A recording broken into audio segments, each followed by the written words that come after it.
voice of growth, mastering the mind and market. It was the farthest thing from my mind that I was going to be the CEO of a very large corporation. I grew up at the University of Arizona. I ultimately became the chairman and CEO of what Federated Department Stores, which we ultimately changed the name to Macy's Inc.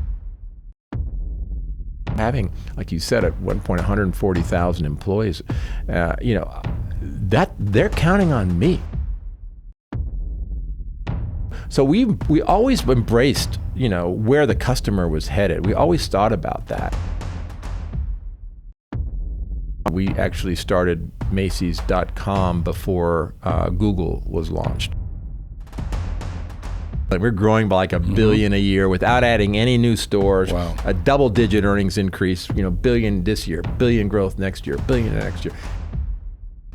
Sears should have been Amazon.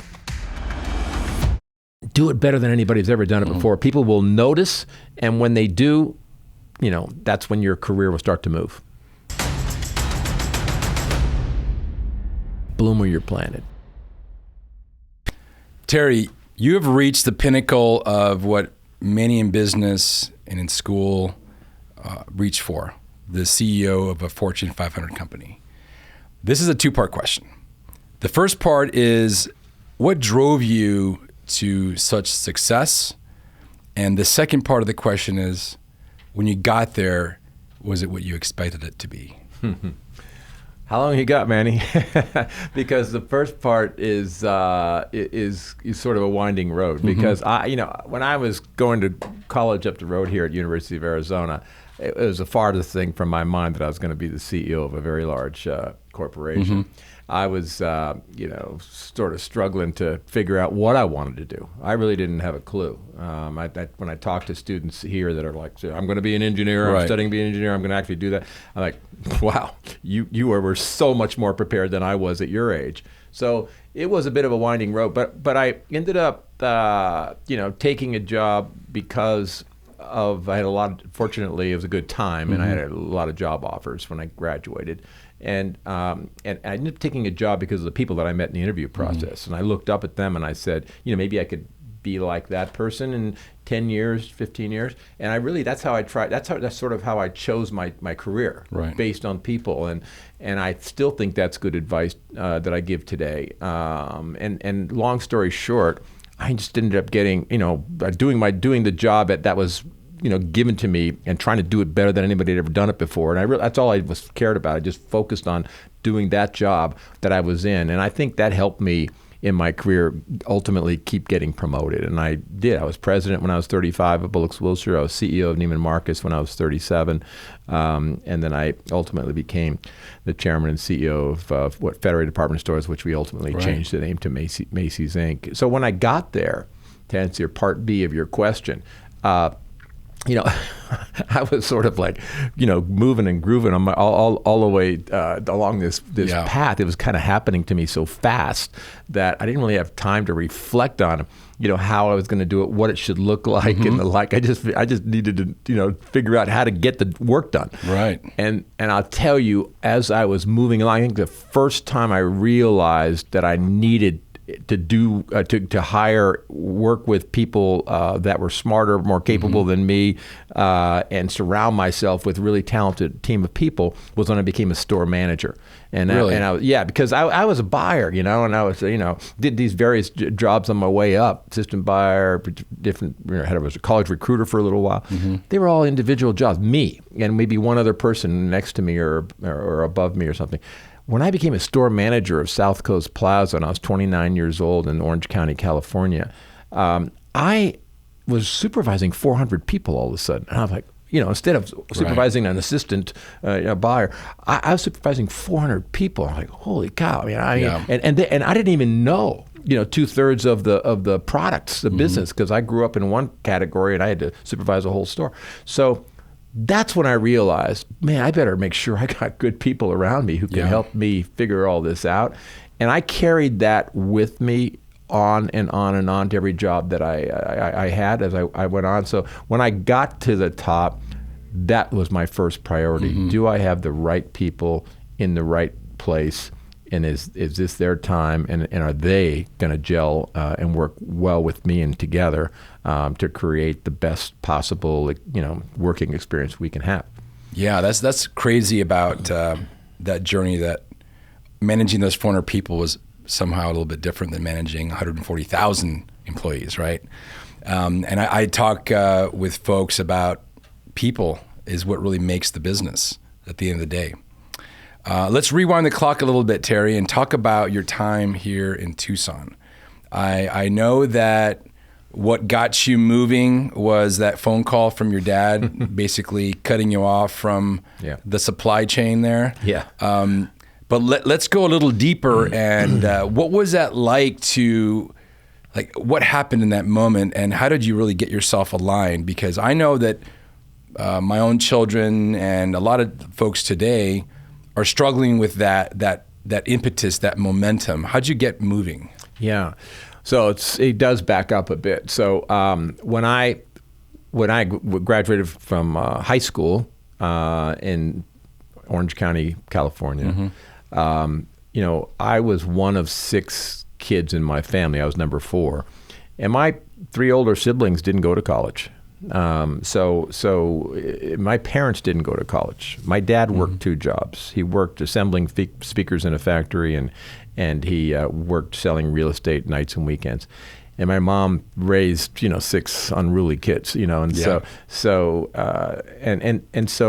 everything was fine. We had a great, wonderful, loving family, and everything was fantastic. We're still tight. But college was not something we talked about at the dinner table. It just wasn't a conversation. When I graduated from high school, my friends were going, "Terry, where are you going to go to college?" And I was like, "What?" And so what? Okay. And so that's why I went to college, because my friends were going to college, and one of them was going to the University of Arizona. Really? One of my closest friends. Yeah. And so that was it. That was really the motivation. So I went to my parents. I said, "Hey, you know what? I really want to go to college." And they go, "Well, real? Wow, okay."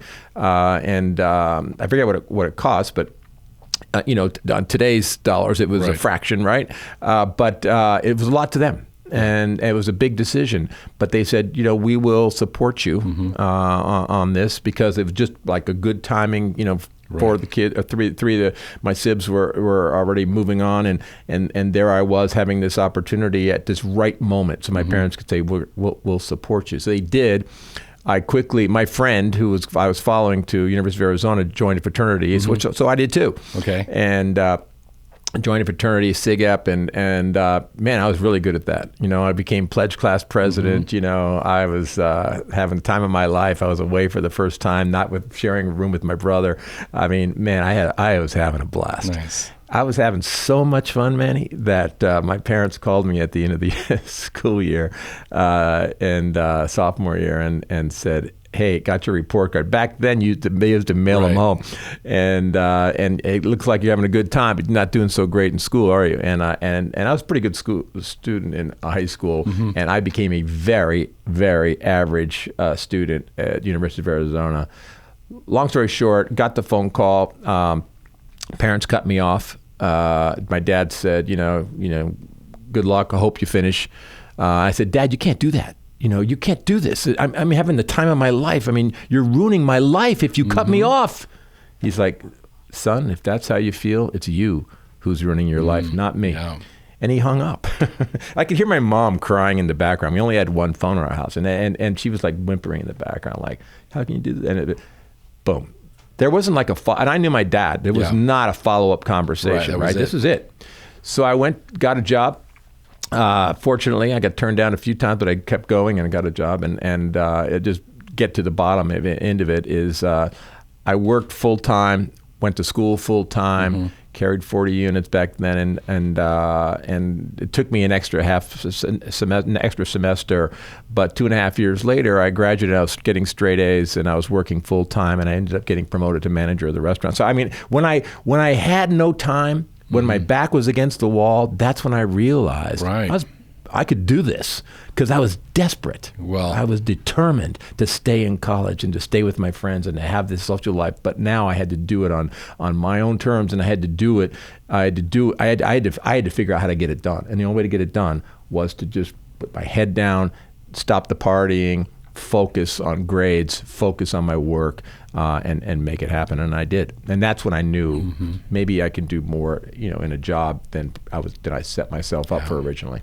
Well, that determination, Terry, is really what, in my exploration and our research, kind of led you to all the success. I mean, you were really a prime mover in taking this retail space, which wasn't really explored as much as it could have been, and elevating it to acquiring different companies, doing some M&A work, innovating. I mean, some of your early retail work was quite innovative on how you actually looked at the personalization, localization, branding. I mean, you're a big branding guy, and so you can see the roots of the tree back at U of A.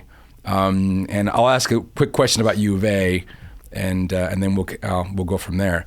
So, do you still have roots at U of A? Oh yeah, kind of a softball question. Oh yeah, definitely. I have roots at U of A because I say this all the time, but as I just revealed, I grew up at the University of Arizona between my sophomore and senior year. That's when I grew up. And again, back to the wall, had to make it happen on my own. I didn't talk to my parents for 6 months, I mean, and that was because of me, just like being stubborn, that I'm going to show you. And best thing that ever happened to me. That phone call from my dad was the single best thing that ever happened to me. I wonder what would happen if I didn't get that phone call. But I just would have continued to goof around, and they kind of tolerated that. What would I have accomplished? And so that I grew up at the University of Arizona. So the answer is to your question. We now have the Terry J. Lundgren Center for Retail School here, which I'm very involved with. I'll be, I get to campus with some regularity, and I talk to our students, talk with our faculty. We have a scholarship program where I help students who can't financially make it, which is where my family was at that point. And I'm particularly now focused, I'm just starting to build this, but I already started it with some success, and I'm going to expand it, is these kids from Pima College or from the community colleges.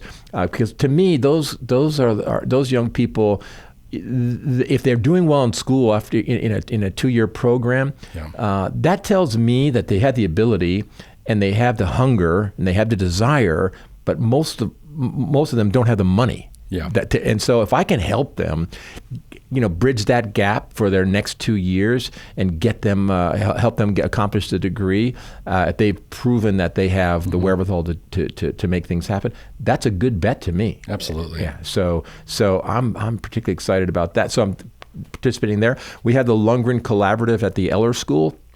I'm very excited about that, and it's largely a combination of, we just did a white paper on the AI and the benefits of the retail industry there. We have a fantastic professor there who works in collaboration with our retail school professors, and we work on retail-related marketing projects and with the business school. We're doing some scholarship work there as well. And then I'm involved now in the Honors College. I spoke to the athletes recently, and I want to do more of that. The athletic director invited me to speak to the broad group of athletes and talk about my background, knowing that most of them are not going to go to professional sports, right? And so, what are they thinking about next for them? And so I'm very involved in the University of Arizona, and I owe this university a lot, and I'm happy I'm in a position to give back. That's amazing. Yeah, have you ever heard of the butterfly effect? I have, but tell me more about it. Yeah, the butterfly effect is these little minute things that happen in your life that change the course of your entire life. I have a few of those of my own, moments where I decided to go left, where I thought I was going to go right, and that really defined the rest of my life. And that's kind of what happened to you with U of A. Did you have a chance to tell your dad how important that call was? Oh, yeah. I did. When I graduated my senior year, and I was very proud of my straight A report card, And again, while I was working full time, and like I said, they offered me the night manager job at the Solarium restaurant, which is burned down. I didn't do it, but I'm told later on in life it burned out after I was gone. I said, I just want to thank you for that phone call. I really needed that. And he was like wondering, are you okay, son? Yeah. He's like, because having that emotional conversation. My mom was, she was like very strong Irish Catholic leader. We were dragged us to church when we were kids every Sunday morning, and my dad was just working all the time. But that foundation that they provided to me, I told them how grateful I was, and it just was magical. And my parents got a chance to see me have a lot of success in my life, including when I was CEO of Neiman Marcus, and they were very quite proud of all of that. And so the answer is I got a chance to thank them and tell them just how much they meant to me for my entire upbringing and that of all my siblings, whom were still really super tight, all of us, and that's because of my parents. That's great. Yeah, a good foundation like that really means a lot. Let's kind of take the lens out a bit and talk about, is there a particular moment during your tenure as either CEO, chairman, any role where you doubted yourself? Where you had a moment where you're like, I don't know if I can do this? Yeah, sure.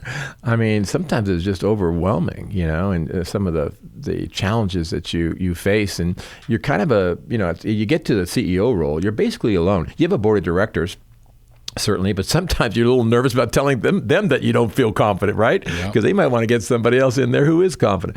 So you're kind of out there on your own. And there are plenty of times when I had to really dig deep and think about how I was going to get through these challenges.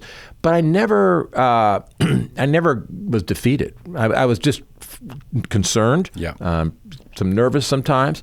But never was I defeated. I was always, there's got to be a way. There's got to be a way, and I'm not going to sleep until I figure out what that way is and how to lead the organization. And I honestly, big part of it, man, it was I felt responsible for my employees, and having, like you said, at one point 140,000 employees, that they're counting on me to make good decisions so that they continue to be employed, so that they can perform well, so that they can thrive and feed their families. And so I took that very personally, and it became a real motivating call for me to perform well, so that they could have the livelihood that our company was providing for them. Yeah, that sentiment of being a CEO is lonely at the top there. I mean, I don't have 140,000 employees. I have like 15 employees. We're a way different company. Same. But I still have the issue. Same issues, right? It's just like, how do I deal with these moments that occur, these challenges that come up, these opportunities, and these employees and their families rely upon my decisions. Right. 100% get that. Now, let's talk about retail a bit in particular. Retail has gone through a lot of changes, and of course, the customer is finicky. The whole marketing machine is way different now than it was 30, 40 years ago. AI, of course, is the new gorilla in the block here. How do you see AI and these new challenges evolving retail? Yeah. Well, first of all, as you've said, I've watched the business change rather dramatically. When I started in the business, there wasn't an online business, there wasn't an internet there, and so I've watched the whole evolution of this business.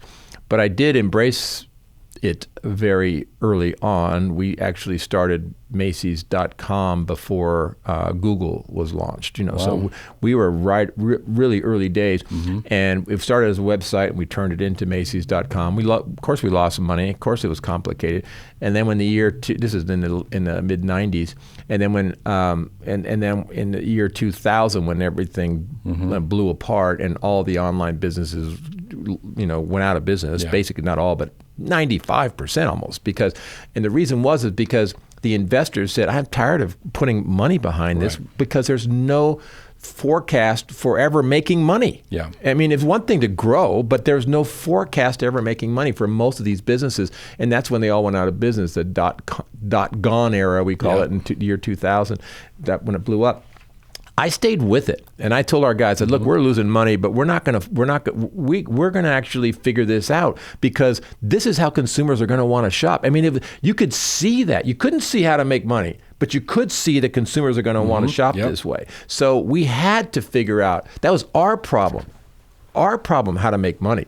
Consumers want to do this, they're going to find a way to do so. Other companies are going to find a way to satisfy consumers. So we have to be there, and that gave us a head start, because we were in it while others were getting out, and stayed with it so I could build on it. I left that off. My office was in New York. I left my online business in San Francisco, where I had a division originally. But when we ended up consolidating our divisions into New York, I left the online business team, which is a separate building and a very talented group of people in San Francisco, because back then, that's where the hub of talent was. They wanted to be in Silicon Valley or San Francisco. They didn't want to necessarily be in New York. Now they're in Austin, now they're in Boston, they're in other places. But then the talent was there. That was the hub. So that's why we kept it, and it really worked. So we had a head start. That's just a quick background on why our company was so strong. When I retired, we were the fourth largest online retailer in America, only behind Amazon, Walmart, and eBay back then. And then we were fourth. We were ahead of Target, ahead of Costco, ahead of all these companies that are much bigger than Macy's, but we were bigger than them online, because we were so strong in our early development. So we always embraced, where the customer was headed. We always thought about that, and I think that's what kept us in the game. Now you've got AI, and so and again, I've been retired for a bit, and there's been a second CEO since I've retired that's now in place. Tony Spring, I think, is doing a terrific job. And he worked for me. He ran our Bloomingdale's division when I was there, and he quickly has embraced all of the new technology. And you have to. You have to say, how is this going to affect me, and how can I utilize it better than my competitors? And what and yes, it's going to cost money. Yes, it's going to be an investment, and you're going to say, okay, so what am I not going to do? I mean, because I have to do this. I have to stay on top of this momentum, and I've told Tony this, and he's embraced it. Let others spend money on it. Let the Googles and the Metas and the Microsofts of the world, let them keep investing billions and billions of dollars on this subject. You don't have to do that. What you do have to do is stay in close relationship with them to know which of their technologies that they are investing in is right for retail, and in particular right for Macy's, Bloomingdale's, and Bluemercury, and make sure we're taking advantage of that. And that's how I think we're gonna make this work for us in the most effective and productive way, is let others spend the money, let them be the experts on it, but make sure we're embracing it and having a partnership so that we can take advantage of it. Yeah, there's a quote by Matthew Shea, the CEO of the National Retail Federation, that said, "Before anyone else was doing it, Terry was thinking about it." Matt Shea is brilliant. He's the head of the National Retail Federation, as you said, and so he has 26,000 retail companies that kind of report into him, and from all over the place, and from a mom and pop store on the Main Street to Walmart, and everything in between.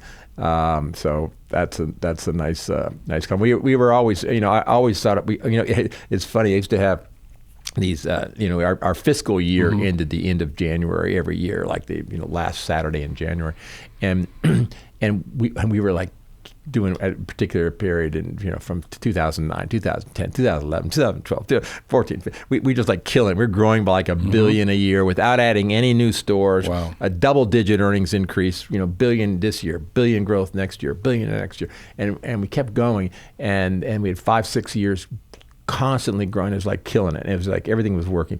And every year I would say, okay, we got to make some changes. And they're like, oh, why are we making changes? It's working. I said, no, because that worked last year. So in order to get better, we have to make changes to improve on last year. So we have to make change. And it got to be a funny thing. I remember this guy who's our chief operating officer, Tom Coley, walked in and he goes, Terry, it's third week of January.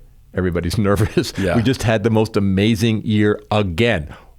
What changes are you going to make now? And I said, oh, Tom, we got some big changes we got to make. And he's like, oh God, please don't do this. But you have to keep changing. You have to keep reiterating. You have to continuously improve constantly. Yeah. And that rings true. I talk about that a lot, so I'm glad you're echoing that, especially when you see big companies making tons of money and then they decide to go in a different direction, and the investors and the shareholders and the board are like, what's happening? But then you wait some time and you see what was happening. Like, for instance, Netflix, right? Initially they were selling the the DVDs in the mail, and then they went into doing streaming, and then they went into creating their own studio. I mean, those are giant shifts that took a lot of money to get to the next level. But now it's just clear of, you look backwards, it's 2020. Yes. They're all giant shifts, but they're still in the same business. They're still in the same business of bringing consumers joy with programming, right? And so they've just kind of stayed ahead of the game, and I think people are nervous about how expansive they have become and how good they have become, at this at the original subject matter that they embarked on, which was to bring entertainment into the homes and the hearts of the consumer. Absolutely. Talk to us about culture and why it's so important. I mean, you had a massive ship, but somehow the culture was strong. People loved working there. Your turnover was pretty low compared to your peers. Tell us about what culture is to you and how you actually got it to be so innovative and so progressive. Yeah, I start with the belief that, when you have a big organization or even a smaller organization, that people that assuming you've hired the right people, you've got the right group of people working around you, which is like step one, critically important, that they want to do well, that they want to perform well. They want the company to succeed. But sometimes they don't even know what that means. And it's the CEO's job to clarify that and to make sure that everyone understands what their role is, what their particular job assignment is in order to support the overall goals of the company.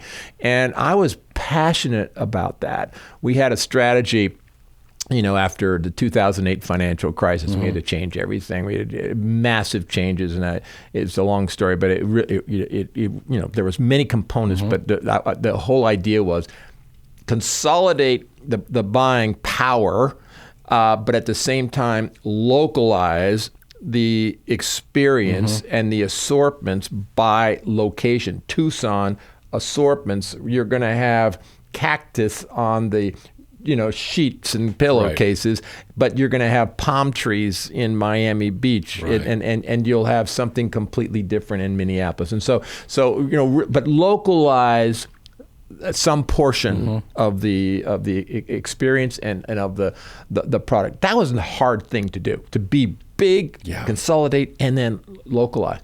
But I needed to explain that to 140,000 people.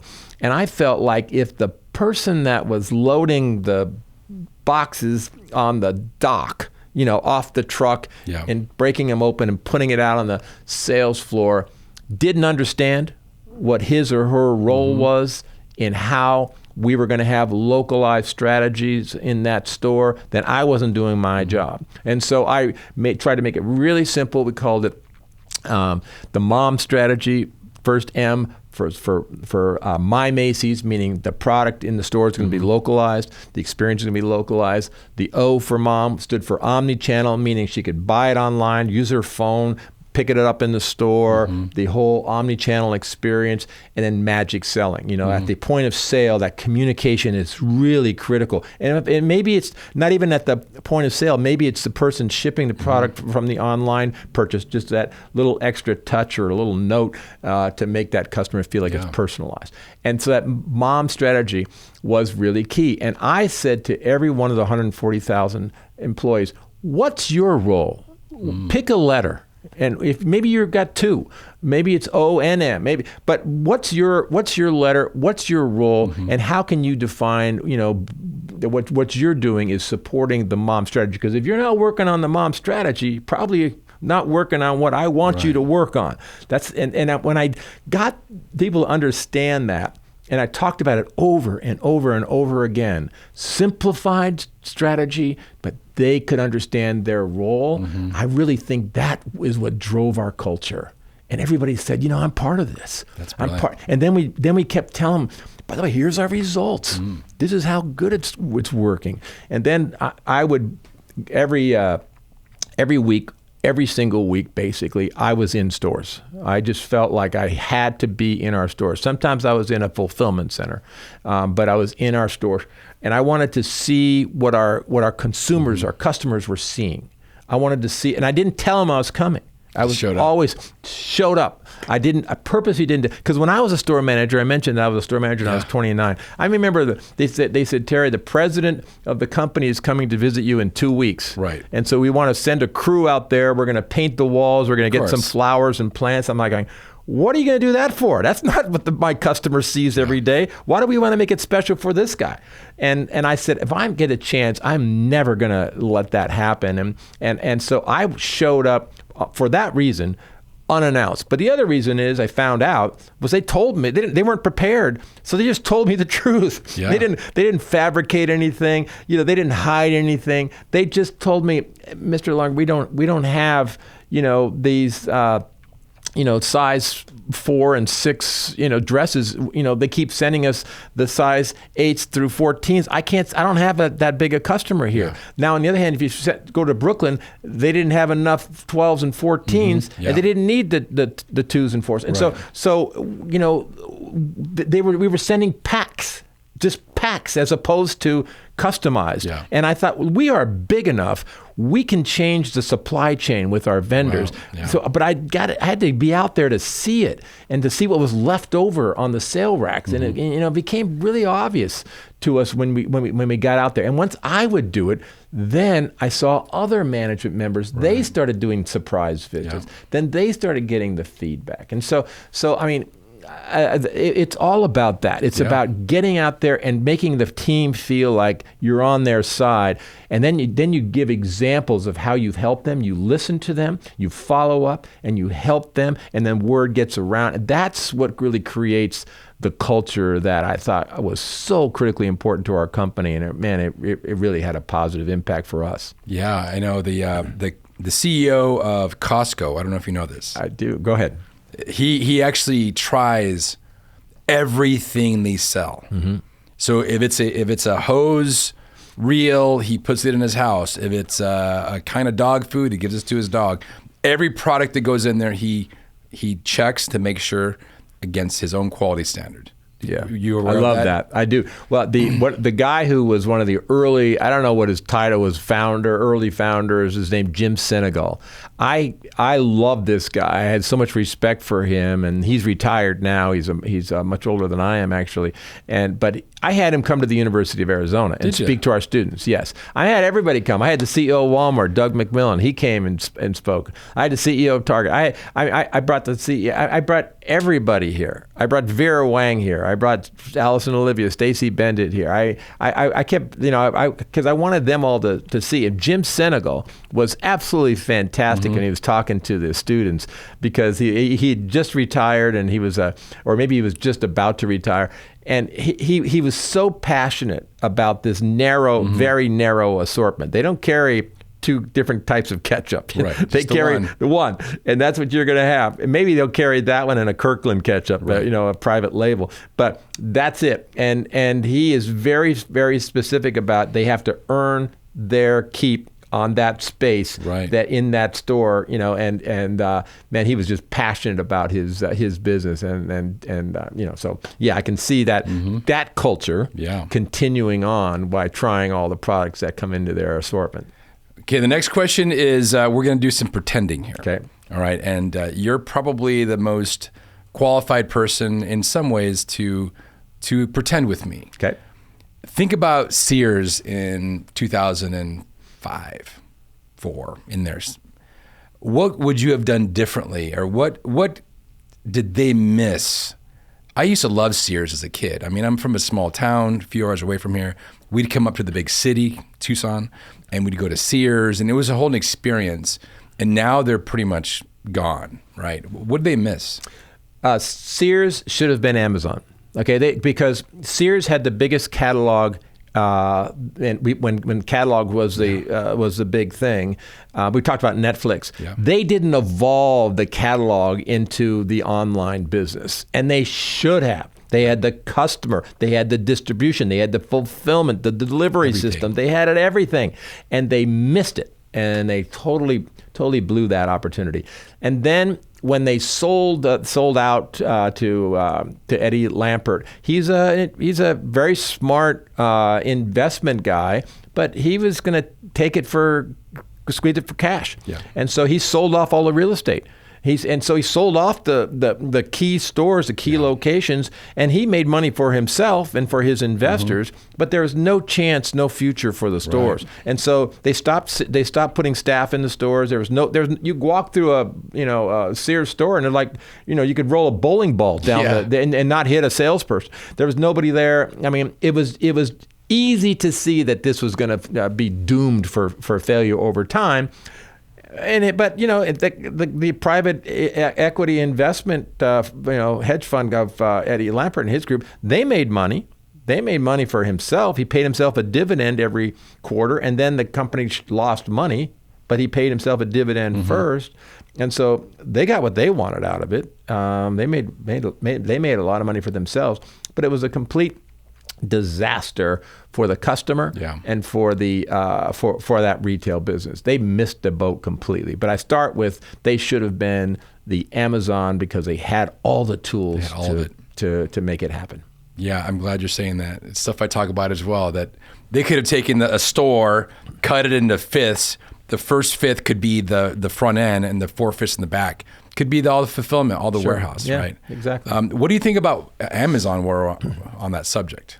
I think Amazon, look, they had a trick play, if you will, and the trick play was they would lose money selling against us and other retailers, and it didn't matter because they had something that made a lot of money called AWS, Amazon Worldwide Services, and the cloud services business. And those businesses made a ton of money.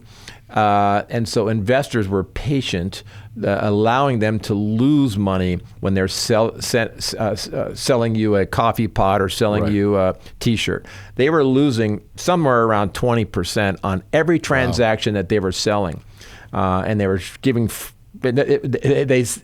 people think it's free delivery, but it's not. It's not, because you pay whatever it is, $100, $110 for Prime services to get your free delivery and then free returns. But the consumer viewed that. It was brilliant on Amazon's part. I give them tons of credit. It was brilliant on their part. The consumer believes they're getting free delivery, even though they've already paid the $110. And so that means that you, as a retailer who do not have cloud services, who do not have logistics services that you can sell off and get money income from, you have to just make money on that same product that they're losing money on. It's very difficult, particularly when you're giving it free shipping. And so consumers got to a point where they were buying online and they were buying 3 dresses or 3 pair of shoes, a size 6, a size 8, and a size 10, knowing full well that 2 of them are going to come back, and it's going to be free delivery both directions. And then when that happens at at Walmart, or that happens at Target or other stores, they don't have the cloud services to cover that overhead. Now I think Amazon has evolved in a very smart way, where they've gone more to what we call marketplace. So they don't own the inventory any longer for the most part. I think there's some portion of the inventory that they still do own, but a lot of it is owned by Nike, as an example. So you go to Amazon, you buy Nike, Nike owns the inventory, Nike ships you that product, and if you don't want it, then it goes back. And so Amazon's getting a % of that sale, but has a far less risk. So they're not losing money any longer on that. So I think, again, they're another example of how they have evolved to become a very, very powerful retailer. I think they've done a great job. They haven't done well in the physical store environment, I don't think. I don't think they've done much, honestly, with Whole Foods. Whole Foods has not been impressive to me, and I really thought that they could have done a much better job and much more innovative than they've been on the physical side. I still think there's a chance for Amazon to do that, because even today, 75% of all business is still done in a physical store, and so Amazon has half of that 25% of online business. Half. They have 50% of the business, so they are powerful and dominant. But my guess is at some point they're going to want to dig into that physical store retail, and I wouldn't be surprised if they end up buying somebody, because they haven't been successful on their own. So my guess is eventually they'll finally admit to that. They'll buy somebody who does know how to run a successful physical store business, and then use their expertise online to really create the omni-channel experience that I think they're missing. Yeah, so I buy things on Amazon, cables or whatever for my podcast. And recently, after I'm about to check out, they say, would you like some avocados? Would you like some eggs? Would you like... So now they're offering grocery services, which I was sort of very reluctant, but I'm like, you know what, let's check this out. So I bought some avocados. I bought some other things thinking that they were going to bring these bruised avocados. They brought everything that was pristine. And I know that they're sort of, that's a loss leader, right? They're trying to get people sort of hooked on that. But I thought that was very interesting that they're trying that out, Sure. Well, you think about the largest retailer in the United States, maybe the world, is for food, groceries, is Walmart. Yeah. And that's their biggest head-on competitor. And Walmart now does about half of their entire businesses on grocery. Wow. Yeah. That's remarkable. Yeah. All right, Terry, if you had a way to spend half a day with somebody that you admire, and you could have dinner with them, you can hang out with them, you can ask them questions. This is through all time. You could, Marcus Aurelius or whoever. Who would you choose and why? Yeah, that's a good question. Because I'm very lucky that I actually spend time with some interesting people already, and so I've been quite fortunate and lucky to be able to do that. But I mean, who didn't I get a chance to spend time with? I was fortunate. I was the first person who was not named Neiman or Marcus to run Neiman Marcus. Really? And I replaced Stanley Marcus's son, and I got to. So I brought Stanley Marcus back. He'd retired for several years, but I brought him back into the business. I got to learn from him. He was a genius and the true merchant prince. I mean, I just admired him so much. And he said, "Who would you like to meet? Is there anybody you'd like to meet?" And I said, "I'd like to meet Sam Walton of Walmart." That's who I really wanted to meet. And because here I was running the most upscale luxury business, but I wanted to see, what Sam Walton, how he was doing the mass business. Yeah. And I had such admiration for him. And I never got a chance to do that. And so that would be in the retail world, the one person that I regret. And we literally had agreed, and we were going to organize the meeting. And shortly after that, he went into the hospital and eventually succumbed to his health challenges. So he never came out. So that would be clearly one person. And then I would probably think of somebody like, I don't know, that was Gandhi or somebody who was just like, was like sort of almost at a different realm, different level that I could just kind of listen and learn from about the secrets of life, if you will, would be my sort of other choice. Where do you? I know that you've got the retail school. I know you've got a lot of other things going. You still are active in your consulting business. You're on boards. Where do you see yourself playing in the next 10, 15 years? I'm really in a good place right now because I'm quite active. I travel quite a bit. Travel about 40% of the time, and that's a combination. I just got back from the Winter Olympics. I was in Milan for 8 days, and Nice. and got a chance to experience the best in the world at what they do. And so I have got a really nice balance in my life here, and it's far less stressful than my old life of being a CEO. And I also have time for my family and personal hobbies and events that I like to do. And so this is kind of a really good place for me right now. I see myself as time goes on to be less involved with boards, more involved with mentoring young executives, young CEOs, students here at the University of Arizona, as well as I'm an executive in residence at Columbia Business School in New York City, and then I have, like you said, I have some companies that I work with, and I particularly enjoy working with these younger founders who are just looking for advice about dealing with making hard decisions and dealing with the stressful circumstances, balancing life, which I wasn't particularly good at, with work and family and other obligations. But I'm at a point in my life where I can give this advice basically for free. And if it helps them, meaningful to them, that makes me very happy. Yeah, this is why this forum here and the other forums you have is they're just so focused, and they drive so much change. Like we're talking on the way over here that we didn't have the social media to help us along, but there's the other side. There's a lot of noise as well out there on what it takes to quote unquote get rich or whatever. There's a lot of noise, and so it's nice to hear from somebody who has risen the ranks and gone through the process of kind of what it takes.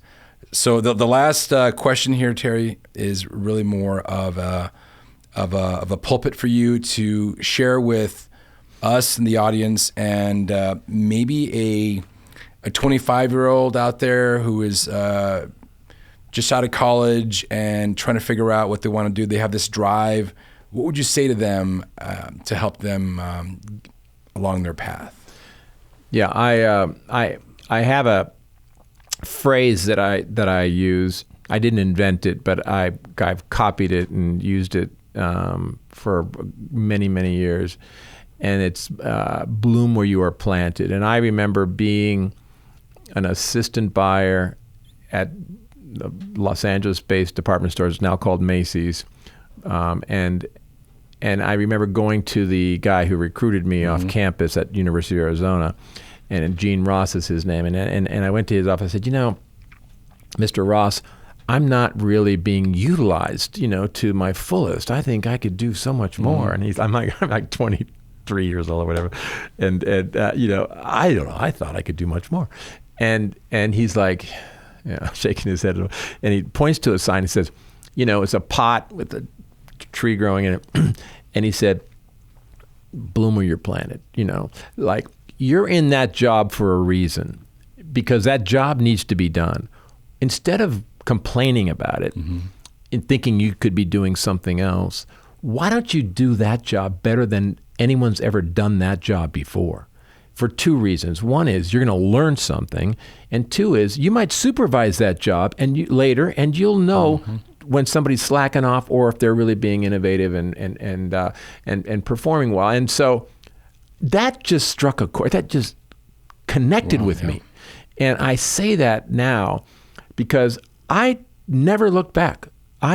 Every job I got from that point forward, I said, you know what? I'm going to do this job better than anybody's ever done this job before, and I'm going to be very innovative, I'm going to be very creative, and I'm going to figure out here if these are the lines that the job description is in, I'm going to go outside these lines. I'm going to do that, but then I'm going to go here and here, and I'm going to expand on it, and I'm going to make it better than anybody's ever done that before. Every time I did that, I got promoted. And I got promoted before I was ready. Sometimes I'm saying, I'm not ready to go because I'm still working on this particular. And they said, Terry, get out of here. You're getting promoted to the next job. And so that really truly happened to me. I believe if you embrace the roles you're given, the opportunities you're given, don't think every job you're going to get is going to be the ideal position. Do it better than anybody's ever done it before. People will notice, and when they do, that's when your career will start to move. Yeah, there's a great, part of this podcast is about stoicism and stoic philosophy and all that.